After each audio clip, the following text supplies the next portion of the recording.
Bring breakfast.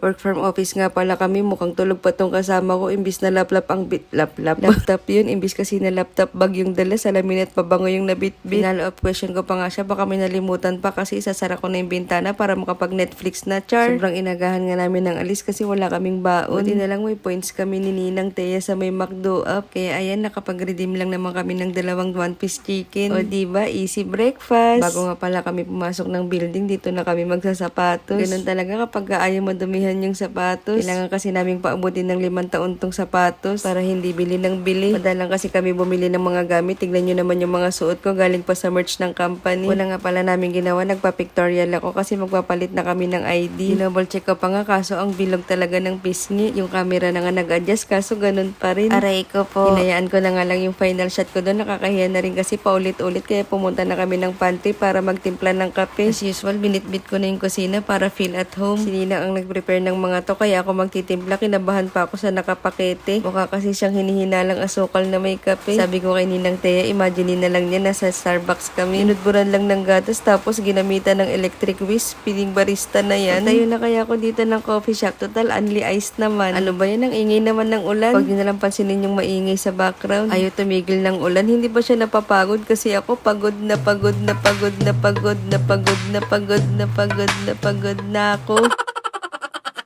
Kakain na nga kami ni Ninang Thea kaso pagbukas ko ng sakin nalungkot ako. Bakit yung kay Ninang Thea malaki ang size? Ganun ba talaga pag vlogger maliit ang serving, star? Libre na nga lang, nagre-reklamo pa. Hindi naman ako nagre-reklamo pero next time pakilakihan po ha, char. Pagkatapos namin kumain, pumunta na kami ng prod. Sakto nandito na yung katim ko kaya inalok ko na siya ng machichibo. Inalok ko nga rin siya ng kape. Ayaw niya pang maniwala. Kaya nilabas ko na yung cup ko na pang 20 ang size niya. Opo, 20 yan. Mukha lang siyang small. Matangkad kasi kayo, maliit na ako. Bago mag-start magtrabaho, nag-dissect muna kami ng station namin ni Ninang Thea. Ang sarap talaga sa mata kapag malinis ang station. Tapos may ganito ka pang quotes and let us not grow. Parang namomotivate akong umuwi. Kaso sabi nung ka-workmate ko,